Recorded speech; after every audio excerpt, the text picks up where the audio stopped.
Good afternoon and welcome to another edition of the Danny Britt Show as we are now post-Thanksgiving and the Cadets are still playing on to the Final Four round this week against Stockbridge up just south of Atlanta, a repeat of last year's Elite Eight game between the Cadets and Stockbridge coming up this week. And we are joined by the head coach, as always, of the BC Cadets, Danny Britt. And Coach, hope you had a wonderful Thanksgiving last week and then followed up post-Thanksgiving with another win and a trip to the Final Four. Yeah, definitely did had a good week last week, and Thanksgiving was great. Thank you, and then of course winning Friday was even better. And then 5 straight trips to the Final Four for BC. I know before we talk about this week's game, another one of those feathers in your cap of what you guys have been able to do, not just this year, but obviously for quite some time here with the BC program.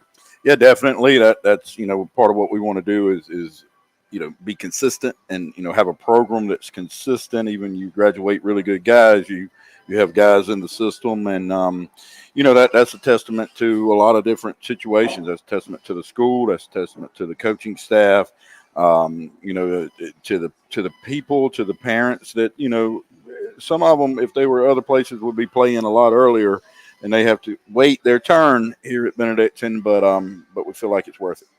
And again, let me go back to last week and how you got here. It was another matchup with Oconee County. I know you said going in there, like, okay, they're a very good, well-coached team. We're going to have to be physical. We're going to have to be aggressive against that team. And I really thought you guys were certainly in that ball game. And you have said all season long, once we get to this last stretch, it's best guys going to play, and Bryce Baker, 4 touchdowns, a fumble for recovery, a forced fumble. He and Luke really rose to the top for you. Yeah, he and Luke were freaks again last week, and it's time. Here we are, and it's time for them to do what they do and leave nothing in the tank. So, and they did that. Bryce, Coach Phillips did a great job of designing some things specifically for Bryce, and he went off and ran angrily. And I thought a lot of well-designed schemes by Coach Phillips and then execution by the offense. And then Luke, of course, played, had 5 tackles, 100 yards rushing, almost 200 yards passing, so they did what they are supposed to do. And again, it's one of those things where Luke hasn't played defense much until we got to this postseason run. How do you kind of keep that balance in check of they have to, I guess, practice enough to get looks and understand the schemes and the play calls? Bryce kind of similar, played mostly on defense, saw more and more as the season went on offense, but how do you kind of keep them involved enough so that when you do get to this point, they're not trying to play catch up? Well, we always do crossover periods, because everybody plays, both sides, at least, has a position in practice on both sides. And then, it kind of changes once you get into the season. But so we do crossovers all year. So they've gotten reps on both sides of the ball all year. Now, once we're here, pretty much we can only run. We don't run Team O and Team D at the same time. They have to separate so that all the guys can, they can get reps. Like when we install, we have to install with, so it's all available. And so you run in one scout team. And then I don't like it as much because you're leaving some guys kind of sitting doing nothing. But at this time of the year, I think that's okay. You're getting the appropriate reps for the game. Yeah, and again, it's more involved than just, hey, here, we're going to give you the ball, just go make something happen. I remember, I can't remember if it was last week or the week before against LaGrange. You had Bryce in there, and on a pass play, LaDon Bryant called, he picked up a middle linebacker coming right through the gap, head on, and that's not something you are prepared for unless you're obviously spending time on that side of the ball. Yeah, definitely. And again, like I said, everybody has gotten reps on both sides of the ball since, spring practice last year. It's not as much. Obviously, Luke wasn't practicing as much defense and Bryce as much offense. And Bubba Frazier started both ways in the past 2 weeks as well. And, but as we've gotten later, we've started just making it a situation where they're not really crossing over. We're just working either offense or defense at that time. Here with Danny Britt on the Danny Britt Show, and we go back to last week. Offensively, obviously, you guys played well. I'm trying to think maybe just 1 or 2 punts the whole game. Defensively, it was a tale of 2 halves for you guys, where they started a young man who was the senior. You said last week on the show he was the backup 2 years ago when he came. He was a starter here. Second half, he didn't play. They went with Faulkner, who was listed as the backup, and he, I think, got off to a slow start against you, but it seemed as the game went on, used his legs and his arm pretty effectively against you. What kind of different look did he kind of throw at you? He did. It was different. The starting quarterback went out with an injury, shoulder. I saw afterwards, once watching the film when it happened and, why he went out. And so Faulkner came in, and it did pose a different situation for us. Again, we handled it fine immediately. I think, too, toward the end, they were, a little bit desperate. So, it was just, they were opening up some things, just saying, hey, it's, now or never. So they got a few on us there, but he is a good passer and does a really good job. And again, when you see a quick change like that, how are you prepared, I guess, for something like that? Does it take a drive or a series to see how they're going to utilize a guy? Because sometimes they have two different skill sets potentially, especially at the high school level when you go from A to B. Yeah, I mean, you realize that, and you have to, we're prepared for that. I'll say this. I say it all the time, and I've had college coaches agree with me. I think high school coaches, certainly high school defensive coordinators, are more well-rounded, the most well-rounded coaches of all, more than college or NFL, because they have to see so much. I mean, pretty much everybody in the NFL runs the same thing. It's right. all the exact same thing. College is a little bit of difference, but not as much. Pretty much everybody's running mostly the same thing. And in high school, 1 week you'll be doing the split back veer, the next week the spread, back to the wing T, back to the power. It just is constantly. So it's in the scheme, it's in, the knowledge and the calls. And so you just adjust, as you go. And again, defensively, I thought for the most part you played pretty well. What did you see when you saw the tape from those guys on the defensive side of the ball? Yeah, I thought we played very physical, and across the board we're more physical than North Oconee, and I was proud of that. That was something we talked about. We knew we needed to be. So I thought they played well. We gave up again. We get opening drive, which I don't know what it is about that, but we gave up stuff there, but then. It really settled in for the next 3 quarters, and then like I said, they got a couple on us right there at the end, but and 2 we had subbed a little bit there too. Coaching wise, just let me peel back your brain a little bit, because a lot of coaches say, hey, we want to be physical, we want to be physical.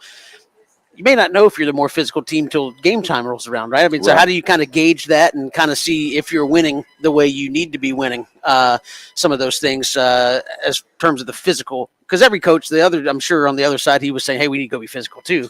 But how do you kind of determine if you're actually winning that edge? Yeah, that's an interesting question, because I talk about it to the kids all the time. Everybody thinks being physical is having that one big hit. And everybody goes, ooh, and all. It's not about that.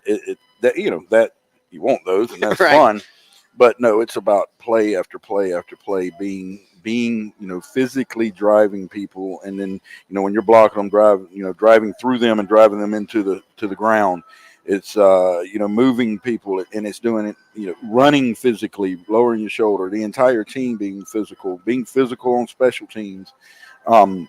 And then also physicality isn't just the contact part. It's running and playing fast, playing hard every single play. That is a physical thing. So you can see it when you can just watch it. You can see how people are moving and what's going on, and then a lot of times offensively, when you're getting that edge and you're getting those 4 and 5 yard runs that maybe schematically wasn't there, but you're getting that 4 and 5 yard push, you're being physical. And speaking of physical, offensive line played really well again for you. And I know we don't talk about them probably enough, but obviously Bryce doesn't get some of those touchdown runs that he gets last week without those guys up front. There was obviously, again, several situations where you leave Luke back there by himself. So it's 5-on-5, 5-on-4, maybe a 5-on-6, depending on what they're trying to do. I thought they played really well.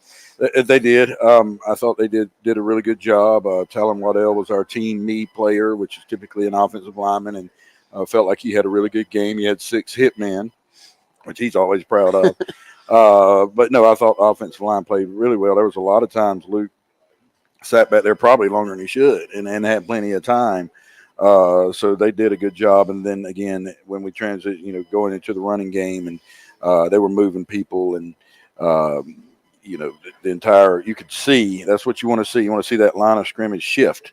And we want defensively, we want it to shift into the backfield, and we have guys that do that quite often.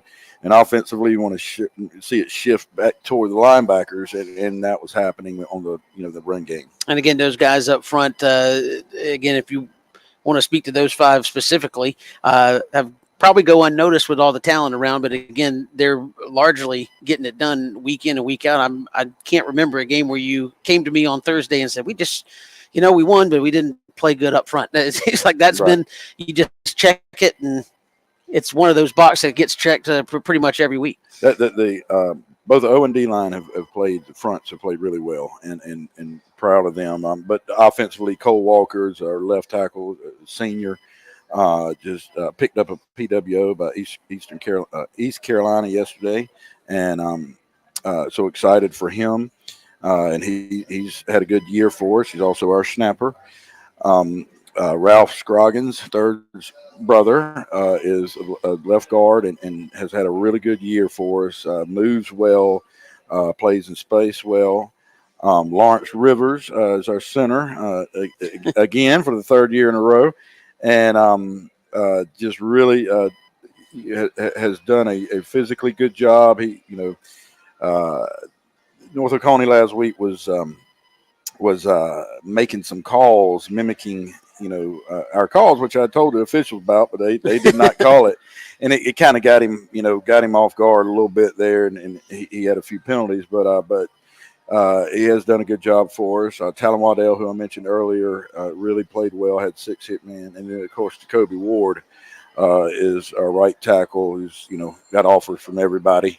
A big guy, he did a good job, and Carlton Hall came in in place of Jacoby a couple of times, and then as an extra lineman on occasion, and did a good job for us as well. I know he's been practicing a little bit, but he wasn't eligible till the last week of the season, and he's been getting reps. It's kind of like, hey, he hasn't got to play until it's been critical mass here for you guys. Right.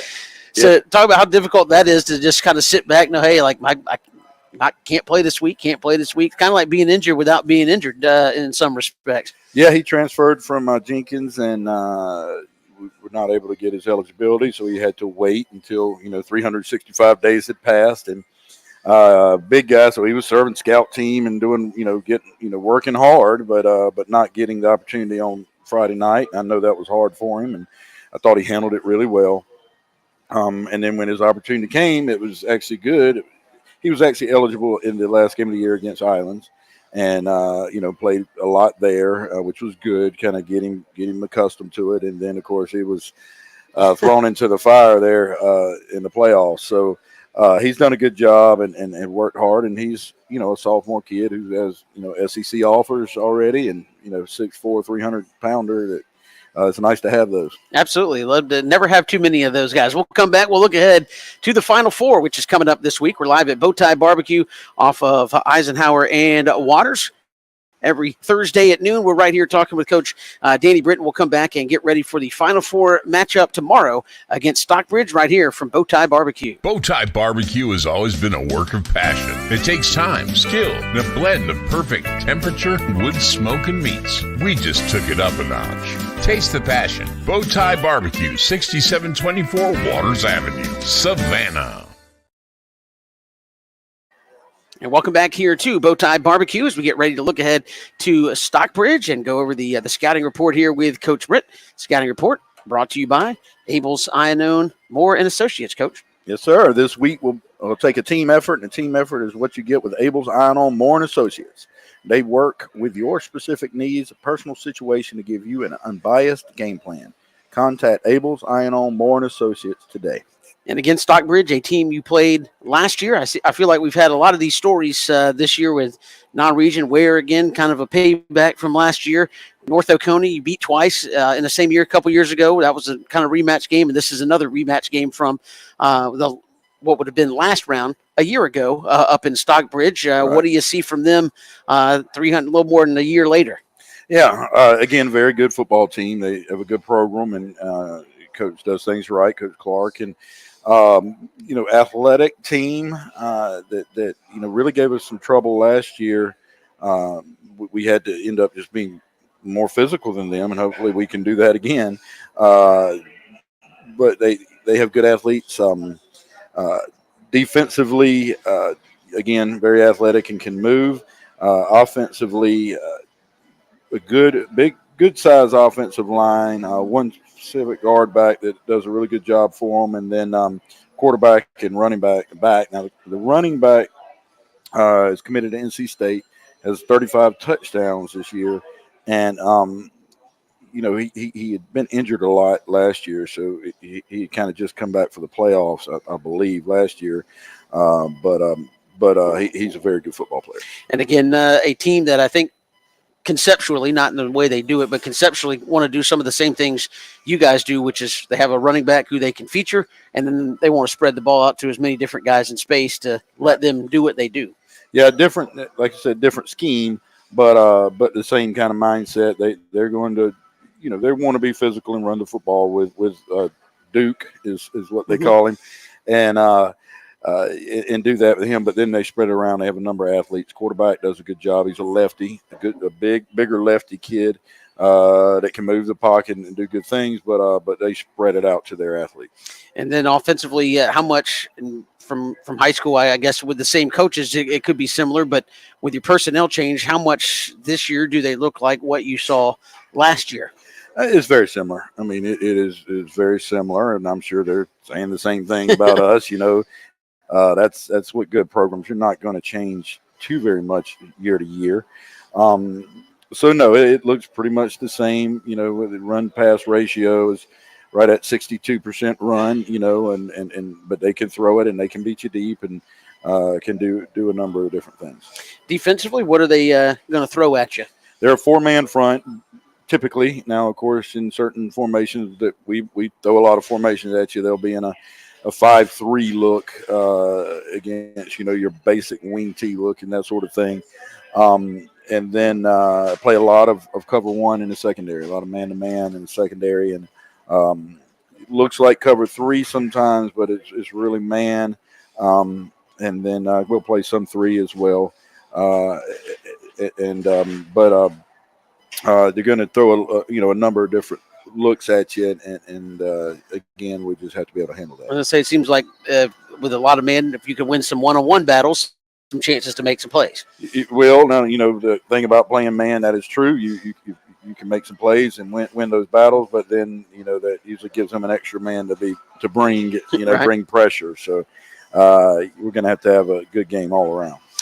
Special teams, when you look at them, we've seen kind of a little bit of everything from a team that really doesn't probably have a lot to work with in special teams to some really good special teams play. What do you expect to see from Stockbridge on Friday?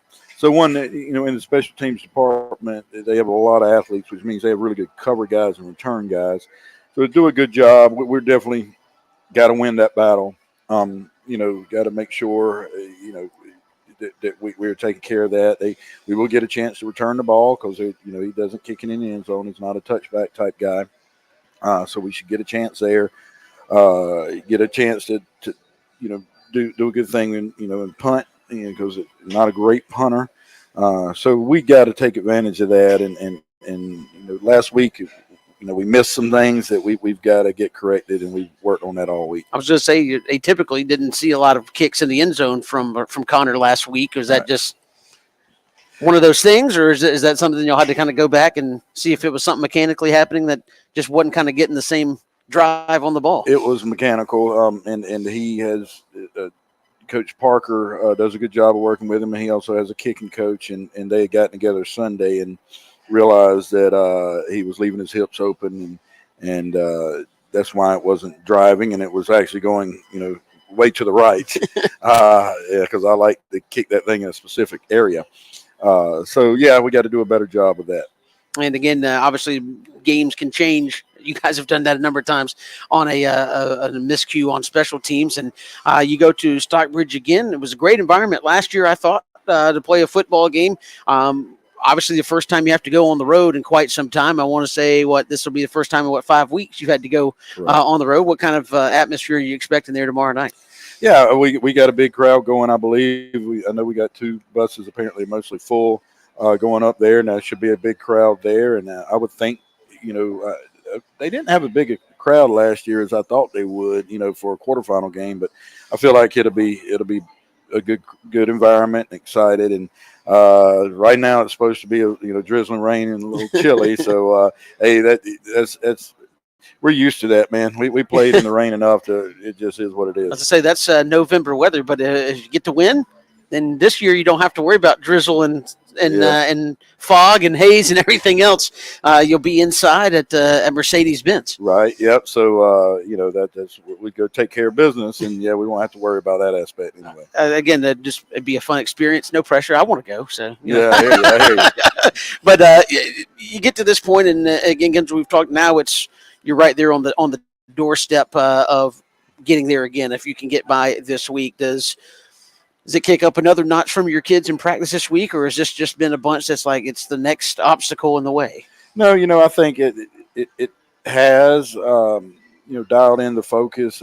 Monday and Tuesday were really good, and then those are long, hard days. And this team, was struggling to get it out, and we talked about it on the show a lot. Yep. It was just up and down and up and down. And I think since the Wayne County game, that's passed, and they're practicing hard, and they're excited. And now they see it. They see the finish line. They see, we have this opportunity to be great, and the greatness is right there, right for us to take. So we got to go take it. So, I'm proud of the practices. I'm proud of what we've done and how focused we've been, and hopefully we'll continue that. I know you've talked about this a lot, but it seems like it takes you a while as a coach every year to kind of figure out the personality of every team, and they all respond. Even when you have largely the same group of kids, it seems like year to year, sometimes the personality of the team is different. And I've noticed you've talked about how just, I guess, professional the attitude seems to be on this team. And I remember was it LaGrange a couple of weeks ago? They were jumping around, and North Oconee was jumping around trying to get hyped up, and you guys are just over there like, we're just here playing football. It's and I know as a coach with intensity, you're like, sometimes you want to see it, but this team has just kind of never seen a ripple in the water, so to speak. Yeah, and I can tell. First of all, fake juice. Right. A lot of the time it's fake juice when you. And again, I saw it last week with North Oconee. You see our guys going to the sideline, and everybody runs over there, and they start jumping around and around them. And all right, was that something you plan like a cheerleader? Like right. Hey, they were going to do. I don't care about all that stuff. And some teams need it, and some teams, and it's good and it's fun, and I'm too old for it, so I try to get some of the younger coaches to do that. This team is a little different, but I can look in their eyes and tell when they're dead end focused and they're dialed in, and they were last week, and it showed. And so I don't care about the bouncing around, the fake juice, and all that stuff. But again, as a coach, did it take you? It seemed like just talking to you, it took you maybe kind of a minute to figure out that was just how this particular BC team was going to be. That they weren't going to get riled up. They weren't going to be pointing fingers. It was just, this is who we are, and this is how we're playing. It does, and every year is different. And you're right. Sometimes you go, well, how can it be that different? You had a lot of these guys were starters last year. You should know it, but every year is different. And I'm okay with that. Game times, what would go missing would be the focus in practice. The things we just weren't doing it the right way, and that changed. More like, probably game 5 or 6 when I met with the seniors and we talked about it, and they started talking to each other and came together and said, okay, we've got to change some things. And that mindset changed. And and you have to find out what that team is and what they want. And if they want the rah-rah stuff, we'll do it, and we'll find kids to do it and coaches to do it. But this group isn't really about all of that. And again, they've got we talked to Luke way back in the season. Look, I'm here for BC football. That's my focus, and we want to be there in the dome when it's all said and done. A good crowd expected for you guys. I know the BC Athletic Association stepped forward and got some buses for the fans, and it seems like those are pretty much filled up with BC folks headed to the game. Yeah, it seems like it. So, expecting a big crowd. I know one of our alumni owns a bar up there, and I wish I could remember the name of it now. But so they're having, a pregame there and eating and I'm sure drinking. And, then we'll come to the game and hopefully be loud and proud for it. Absolutely, and then the mission from there is to win and move on. And again, sometimes you see teams that have won one or won two, and you say, well, complacency seeks in. I haven't heard that from anybody in your program this year. It's been, we want to go back and get another one. Yeah, definitely. I don't think, I think maybe there was a little bit of that at the beginning of the year, and I won't call it complacency. It was more they just expected it to happen. And again, after we got somewhere in the middle part of the season, we talked about that, and we kind of abolished that from our thoughts. And so no, everybody wants it. There's no like, oh, well, it's good enough. Right. Everybody wants this. They want to go win Friday night. That is the focus and get us back to where we wanted to be. And a truly remarkable run continuing for BC. He's sitting here at 13-0. 14-0 out there, and you guys won a lot of football games going back to last year. I know you don't like talking about a streak or anything like that, but it's been an impressive run of football, given not only that you've won, but who you've played to keep winning. Yeah, and I think that's key. Is I hope people can be aware of. I say this sometimes, and I don't mean to offend anybody. I think the media loses touch on that, and we played some programs and we played some teams, and we're not just beating people by 50-0 at half, and we're playing some very good football teams, and to still be winning is very proud of that, and I think that says a lot for the kids. It also gives us as coaches, some comfort to know we're ready to be in a fight.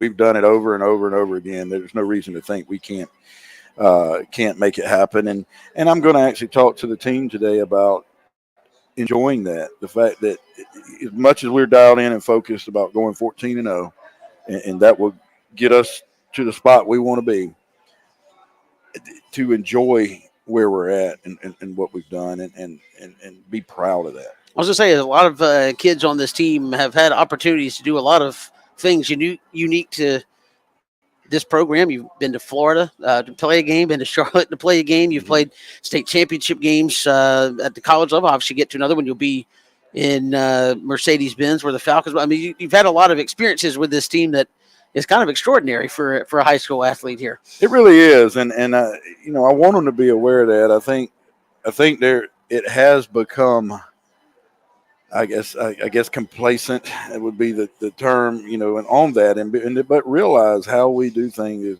is very much like a college, and they've had a college type experience in what they've done. They played in some great venues, they played in great crowds, and like it said a couple weeks ago, talking about the reclassification, we chose to play up to 4, right? And the reason why is, one, I didn't want to play in a private school only championship league, especially when the bigger schools weren't going to be there. No, that isn't benediction. Right.